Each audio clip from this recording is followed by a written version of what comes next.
And before we hand it off to Joanne to kick us off, I just wanted to let you know that the chat will remain open. So as questions arise or comments come up, please put your questions in the chat, and we will do our best to lead in order by which the questions came in for our discussion portion. I always say we encourage everyone in this room to lead with openness and curiosity. All perspectives here are equally valid, and we are deeply appreciative of your respect and your continued contributions to this incredible community.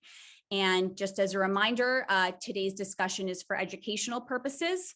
For those of you who are new to the IDiF community, IDiF is a non-member nonprofit organization approaching over 1,000 leaders, including LPs, CIOs, family office principals, trustees, GPs, and entrepreneurs. So many of you who are here. So thank you, thank you. Our work is focused on 3 specific programmatic initiatives that we have identified over the past 18 months of stakeholder engagement. The first of our initiatives is our associate board. Launched in September 2022, our 12-member associate board will provide a space for rising talent and leaders in the sector. Those who have collectively contributed to the launch of our inaugural associate board are representatives of institutions such as NEPC, Northern Trust, E.F. Hutton, and Aberdeen, and I see some familiar faces, so thank you, IDiF Associate Board, for being here and supporting. The second programmatic initiative is our Insight to Action platform. We are collecting case studies of leaders in the financial services industry who are affecting change from their position of power and influence. We are very excited that for phase 1, we've partnered with Columbia University Sustainability Management Net Impact, the Sumani program, to build upon our work to date over the last 2 years to coalesce thousands of relevant resources, toolkits, research, and thought leadership pieces. These Columbia students are currently running a gap analysis of our existing database to identify potential gaps and resources not yet captured. This project is set to wrap at the end of Q4 2022, and we are very much looking forward to bringing this to market in 2023. The third programmatic initiative is the one in which you are all participating in today, and these are our curated convenings. So since inception, IDiF has hosted over 150 convenings, advocating for and amplifying organizations who are addressing barriers to entry and access to capital, and spotlighting industry leaders like the ones that you will meet today. So we are very excited to bring you today's discussion on the Rights CoLab newly released report, What is DEI? Market Signals of Diversity, Equity, and Inclusion. To learn more about our mission and IDiF's programmatic initiatives, please take 3 minutes to fill out our community type form, which I will pop in the chat. This is the best way to activate, stay connected, and grow with the IDiF community as our community grows. And so with that, I'm very honored to introduce our esteemed speakers. So please give a very warm welcome to Joanne Bauer, co-founder of Rights CoLab and the author of the What is DEI report. Rashika Choudhury. Rashika received her Master's of Public Administration in Environmental Science and Policy from Columbia and contributed to the report as a researcher. And Charlene Brown, Senior Fellow at Croatan Institute and Director of the Institute's Initiative on Racial Equality, Economics, Finance, and Sustainability. The What is DEI report maps 429 metrics across 21 frameworks to provide a state of play of diversity, equity, and inclusion goals and a picture of what might be emerging and how racial equity is showing up in perceptions of diversity, equity, and inclusion. We are very grateful to have these leading academics and researchers coming to the IDiF Zoom room to dive into specifics. So Joanne, over to you. Thank you so much, Jenny. And it's really, really very grateful. Jenny reached out, I think the day we hit the send button to launch, and said, we'd love to host something on this. And we couldn't have been more happy to receive that email, in large part because, in fact, the entire reason we put together this report was to form a foundation for a discussion around what are DEI goals are, if we're happy with, to the extent that we presented an accurate picture of the state of play of DEI. Are we happy with this? What do we think about this, and where do we want to go? And so very pleased that this is the first of many conversations that we hope to have. Because of there's a lot of data in here. There's a lot of ways to look at this data. We decided that we will do a presentation, try to give you a taste of what's in the report.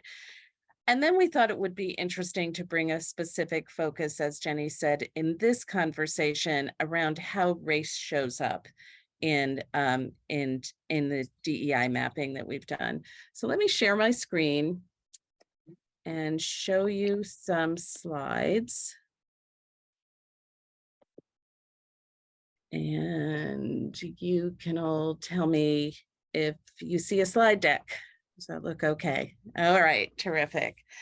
So as I said, I'm going to run through some slides, hopefully give you a good sense of what we found in the report.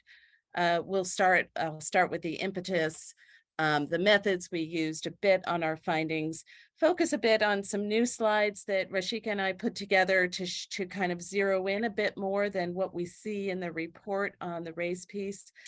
And then I couldn't be happier that Charlene Brown agreed to join us to share her insights.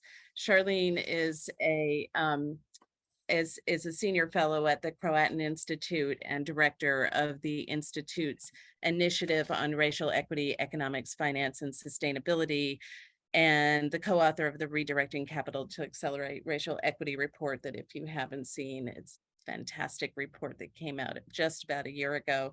And then I also am exceedingly grateful to Rashika for Rashika picked up the baton after another colleague, and Anna Nikolova, had started this project, and Rashika came in and sort of brought it home, is in charge of the mapping. And if there are questions about specific metrics, she is the one who is encyclopedic on these metrics. So she will I'm sure be able to provide valuable input.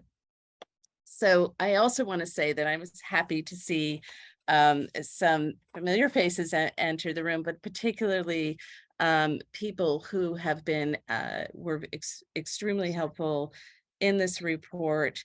As we were doing the mapping, we reached out to colleagues in the field who had expertise in this area, and including people in other parts of the world, to tell us, to find out how they viewed, how they would reflect on the information that was emerging through our mapping.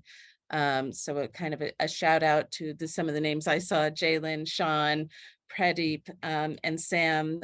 So thank you all, Sam Wallace, for being here, and hope to hear from you as well. And Bhakti, hope to hear from you as well during the Q&A. So what is this mapping, and what was the impetus for this mapping? I think I'll keep you here on the cover of the report for just a moment longer.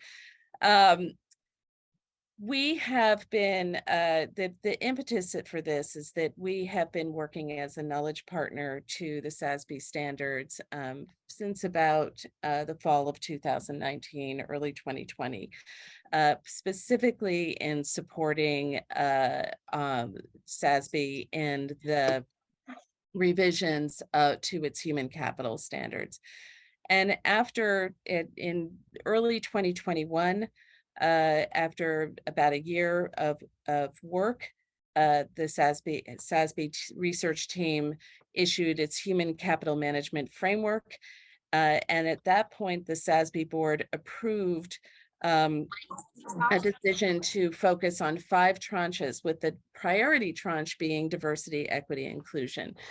And in our conversations with the research staff, and also observing the board meetings, we saw that there was an intense investor interest in diversity, equity, inclusion and in fact, this is why it is a priority topic for standards revision.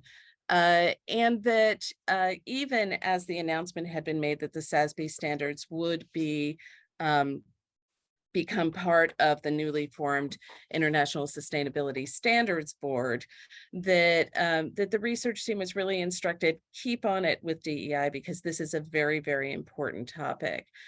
And as we were thinking about how do we provide some help here as a knowledge partner, questions arose about, well, does everybody mean the same thing by DEI? What does DEI mean? And that's when we developed this methodology, that it would be good to understand what the metrics are actually saying.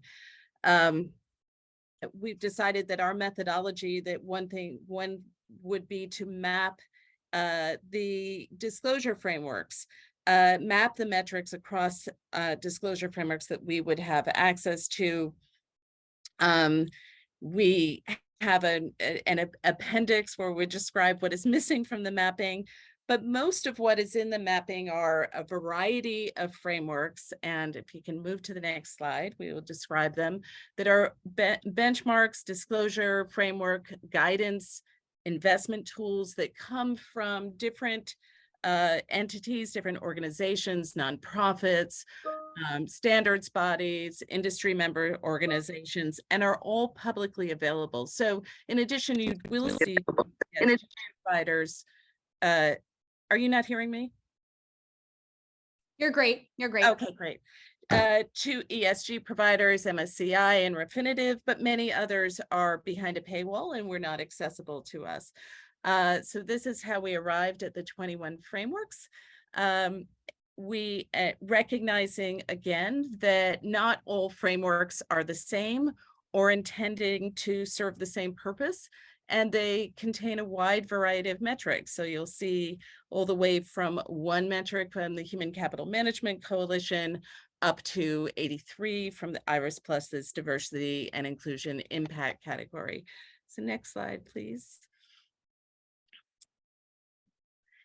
We also recognize, therefore, that different frameworks have different levels of aspiration and granularity. And this is a very rough mapping of where we saw the different frameworks sitting along those axes of aspiration and granularity.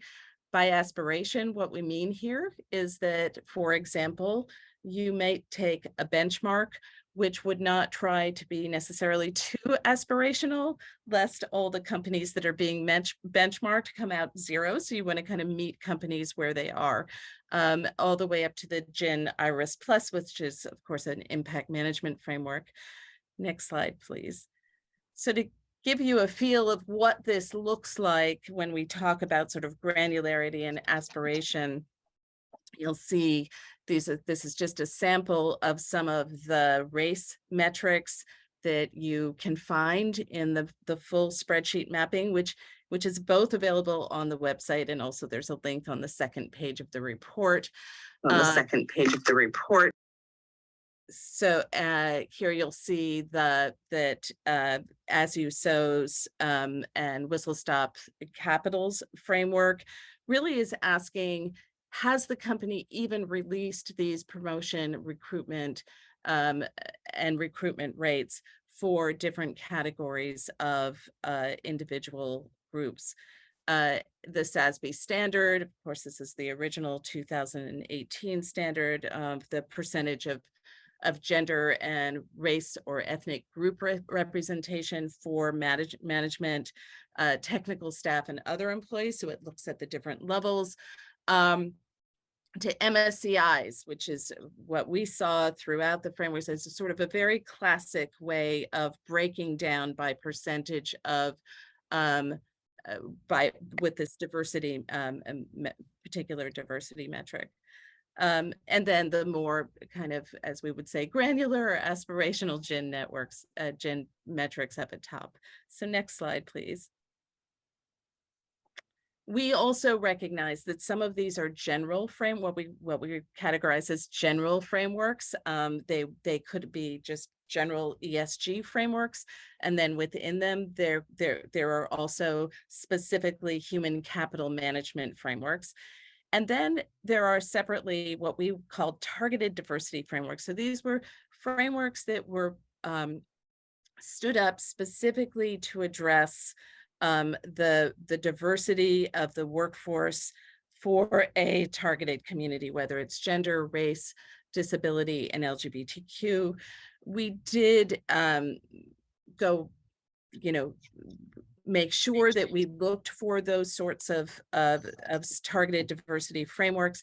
And in the analysis, we sometimes just analyze general frameworks to see how certain metrics and themes appeared. So next slide, please. And we recognized also that the geographic scopes of these frameworks differed. So there were 6 frameworks that were focused on the US market. The European framework is EFRAG. The One Japan framework was an MSCI framework for gender. And then all the rest are putatively global. They're intended to apply globally. So these are things we took into consideration in assessing what we saw. Next slide, please.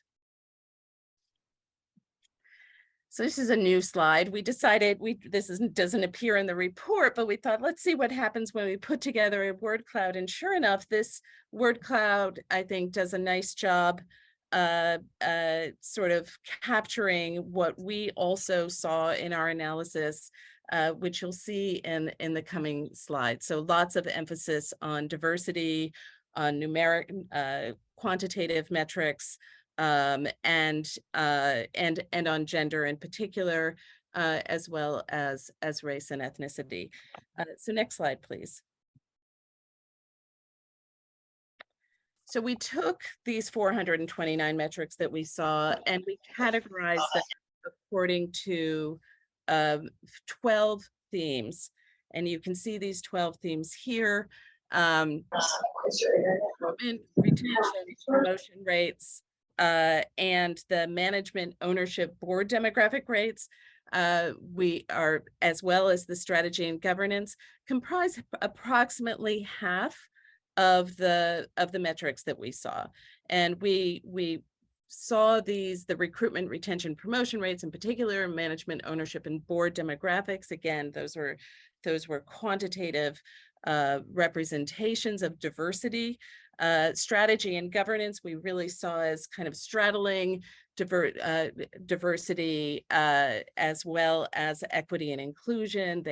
Strategy and governance includes things like targets, goals, general DEI policy commitments, hiring strategies, as well as controversies.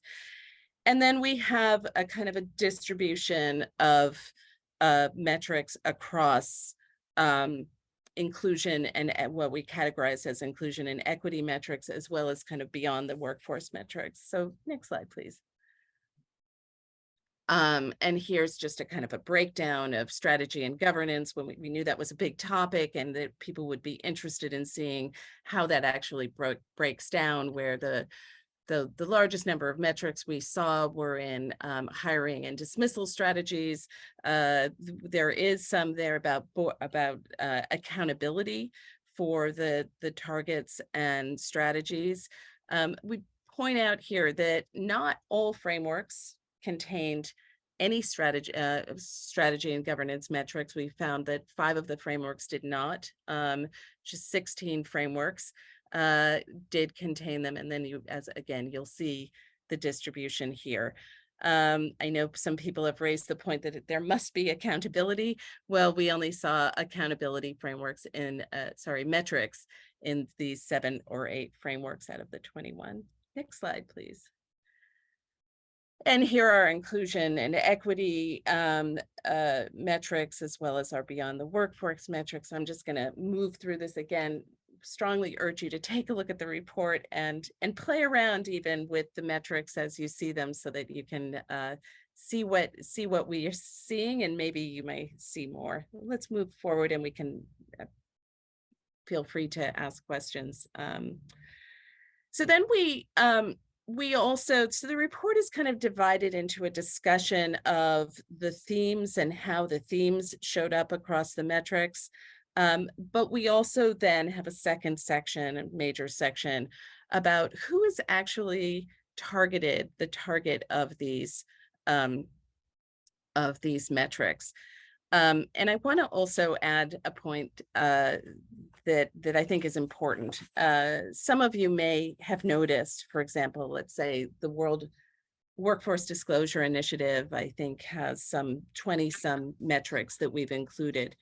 There may be other metrics, and I'm sure there are within the Workforce Disclosure Initiative, that refer to some of the other thematic issues, that supply chain or something else. If they were not labeled diversity, equity, inclusion, or diversity, inclusion, or some variation thereof, we did not map them. Again, the purpose of what we're trying to understand is, how is the market and market actors defining, parsing what is diversity, equity, inclusion, and defining it. So again, this is a project of understanding that definition. Here, we're looking at, are there specific targeted groups that are called out? And again, this is an example of where this slide only represents the general frameworks. It does not represent the targeted diversity frameworks, because that would obviously weight it too much in favor of whatever particular framework there was. And what you see is that there are what we called unspecified marginalized groups and unspecified beneficiaries, make up almost half, a good portion, meaning that those are metrics that don't actually specify a marginalized group. The unspecified beneficiaries, for example, I'll give you one example. IMA's, what policies or practices are in place to ensure that the firm provides an inclusive working environment for all employees. So the idea is that employees should be able to bring their full selves to work, and not just a so it's there were a number of 13.7% of the metrics in the general frameworks were of that type. You'll see that the majority of the targeted groups in the general frameworks were either gender or race, and oftentimes we saw gender and race. So next slide, please. So here's another new slide you don't see in the report. Well, we decided to say, look, how much is race and ethnicity really showing up in the global frameworks versus those 6 US frameworks? And indeed, we see that 50 frameworks total specifically refer to race and gender in 5 of the US frameworks. Sorry, that should be 6 of the US frameworks. And that the rest of those frameworks, which should be 15, is 47 metrics. So that we do see a lot more emphasis on race and ethnicity in the US frameworks from the global frameworks. That is discussed a bit in the report, and maybe we can talk about that more in the discussion. Next slide, please. And we also wanted to take a look at how the race and gender metrics show up across these different categories. And we see similar to, and Rashika, if you could advance to the next slide. The next slide shows across all of the frameworks, we see that recruitment, retention, promotion rates is the one metric that we will see, or metrics that we will see across all frameworks. It's also so all 21 frameworks have that metric, and some 88, I'm not sure I can see that number, but I think it's 88 metrics of all the 429 metrics are about recruitment, retention, promotion rates. That's followed by strategy and governance, and then management, ownership, board demographics, as we saw in the previous slide. Now, if you go back to the race slide, there we go. We see that we see strategy and governance a little bit further down, and we see pay equity a little bit further up as compared to the general frameworks. Again, hate to rush through this, but we're going to move on, and we can feel free to ask questions as we in the Q&A. So can skip to that slide. And this is also, we thought this was a valuable thing to look at, noticing that in specific racial equity frameworks, there were other groups that get represented. So there were unspecified beneficiaries, unspecified marginal groups in a race, Just Capital's racial equity tracker, for example. There are also metrics that specifically asked about gender or formerly incarcerated people. And one of the reasons we wanted to look at this is because of the importance of understanding how the frameworks are dealing with the question of intersectionality. So next slide, I think this will be my last, just to show the key findings here. Just repeating some of what I've already said, an emphasis on quantitative metrics, mostly, particularly recruitment, retention, promotion rates. We see a lot of emphasis on race and gender, and less on age, disability, sexual orientation, and so forth. Only 3 of the 21 frameworks contain a metric on contingent workers. We see that DEI goals are mainly concerned about the direct workforce, not so much supply chains. We saw that hiring strategies don't specify avoidance of unconscious bias. More than half the frameworks lack metrics on management accountability for their DEI targets, goals, and strategies. And then we saw no metrics on some of the most vulnerable people, the migrants and refugees, who tend to be at the highest risk of exploitation. No metrics on class or social inclusion, and that most metrics that are assessing representation don't specify whether within whether these positions themselves hold power within the enterprise, and in other words, whether these individuals are in P&L positions within their enterprise. And I want to again shout out and thank you to all of the people who spoke with us about this report, because these insights really came from you in helping us to see what we were seeing when we looked at the spreadsheet and looked at these metrics. So if we could stop sharing, I am going to would like to open the conversation. Joanne, did you want to talk about the recommendations? I think we'll hold off because I think and the recommendations are in the report. Great. And let me see if I can turn on my video without doing something. Okay. And I know it's want to really kick off the conversation with Charlene, because I'm very keen to hear what Charlene has to say about what she's seeing here. When you look at this mapping, Charlene, what do you make of the state of play of DEI yourself? What do you make with how race is showing up in the market signals on DEI, and is race really getting the right amount of attention, in your opinion, in DEI goal setting? We can start there. Sure. Thank you, Joanne. Well, first of all, congratulations to you and the team for getting this work done. Very impressive.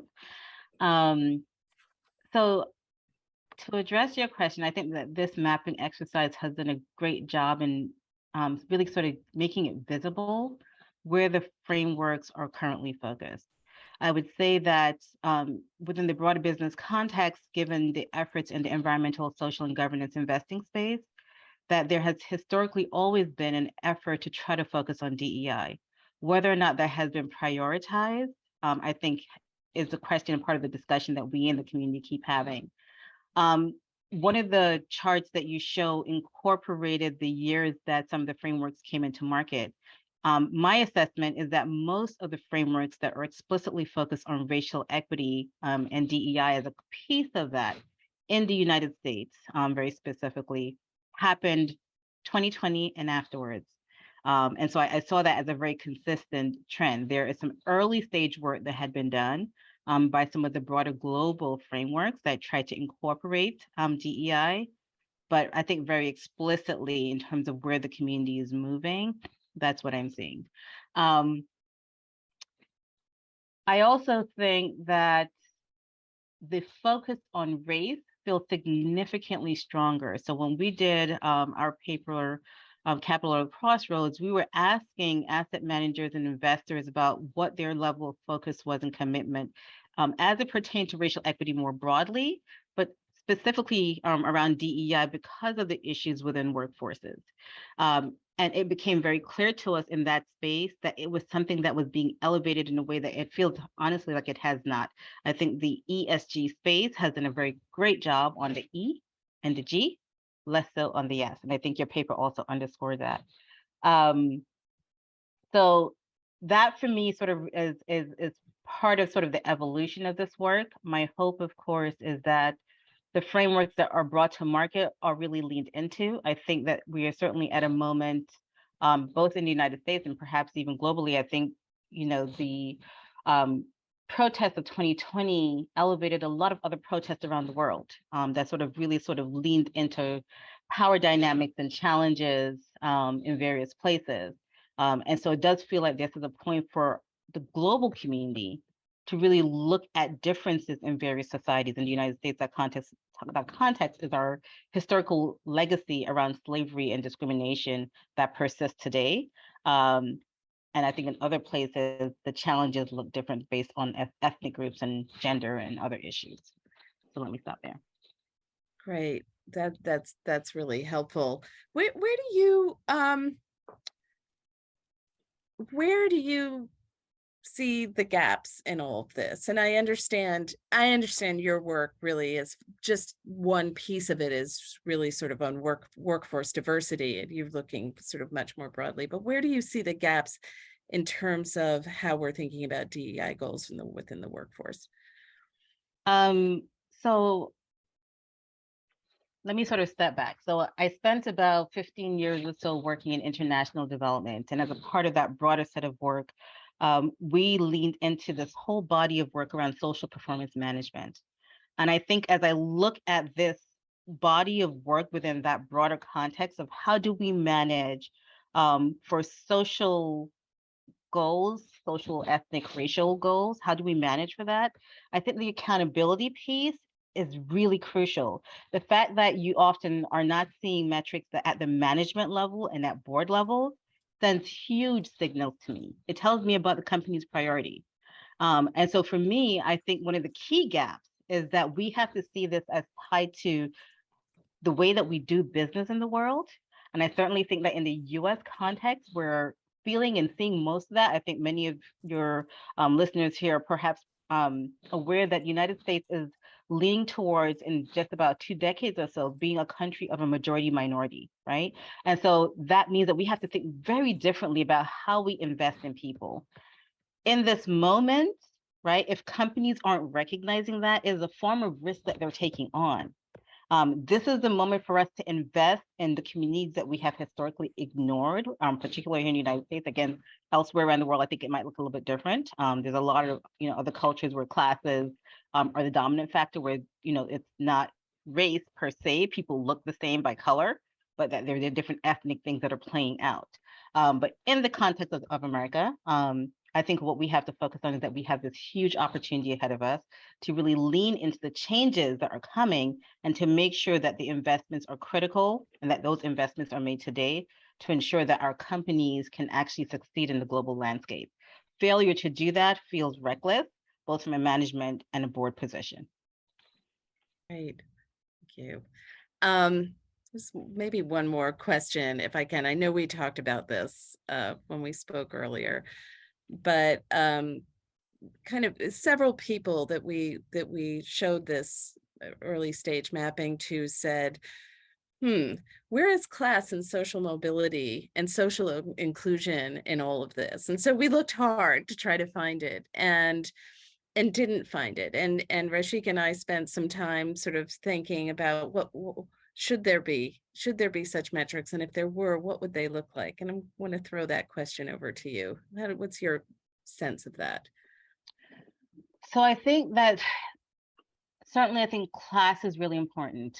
Even within the work that I do, I often talk about, there's this distinction between looking at sort of the way that capital flows in the United States and who's excluded from participating. A part of that conversation oftentimes tends to focus on diverse asset managers, and I celebrate all the efforts around that. At the same time, I look at the broader society and I look at the wealth gap and the income gap in the United States, and I think, how do we lift the broader masses, right? That is a class issue, right? And I don't necessarily have the magic answer for how that is incorporated. I think it's going to be a challenge, frankly.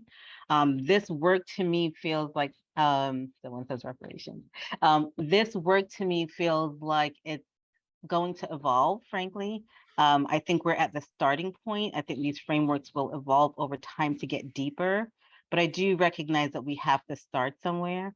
If I look at the history of this ESG, what was historically called social responsible investing space, the standards, the practices, the research evolved. My anticipation is that we're on the same trend.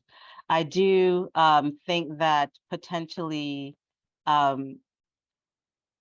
there are ways for us to certainly, again, in the American context, move towards ensuring greater equity for communities. And Brooke, that could include reparations. I think there's some interesting experiments in various places, in cities and states, that are trying to attempt to do that, but I think that that's only one piece of the puzzle. There's a lot of other work that has to be done.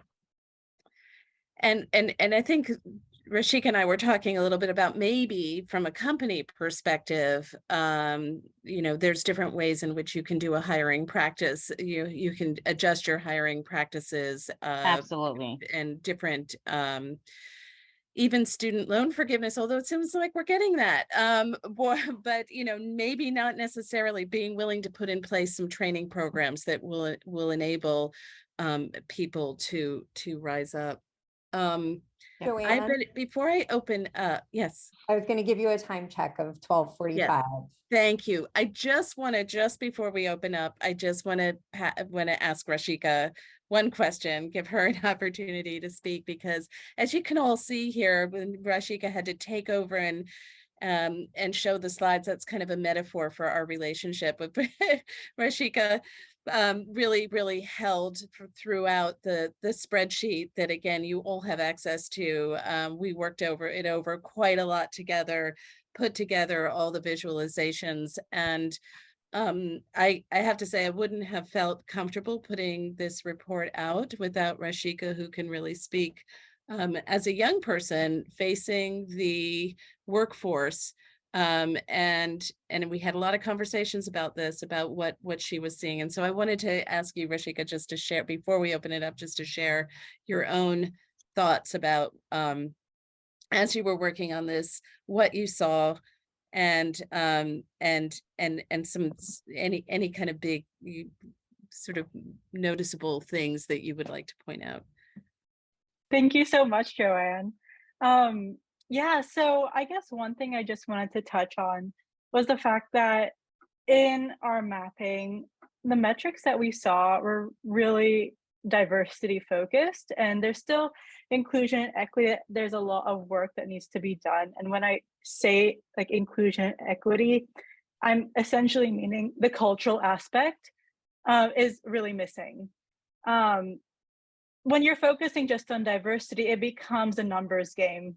And that is something that is incredibly dehumanizing, and it's actually getting away from the human element of what DEI is really aiming to do. And just like Charlene said, like, I acknowledge that we needed to start somewhere, and this is the start of something. But in this space, there really needs to be a push that balances, needs to be a balance between the data we attain as well as the actual shifts and changes made culturally.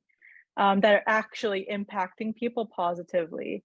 And on another note, I think there's also a common misconception that when it comes to DEI, that it's gonna be negatively impacting some people.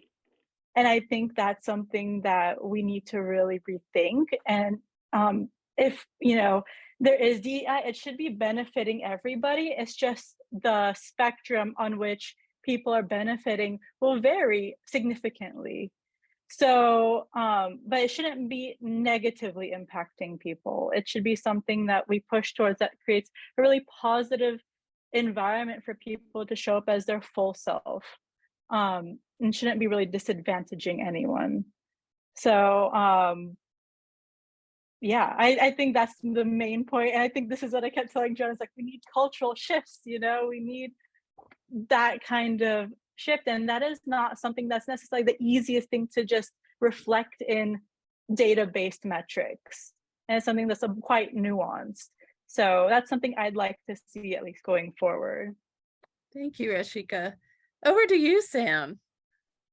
Hi, this was amazing. Let me just start by saying thank you to Joanne, Charlene, Rashika. Thank you to the IDiF collaborators who are in the room. Thank you to Delilah Rothenberg, because honestly, we wouldn't be in this room if it weren't for Delilah Rothenberg from PDI bringing us together, and for everybody so thoughtfully contributing.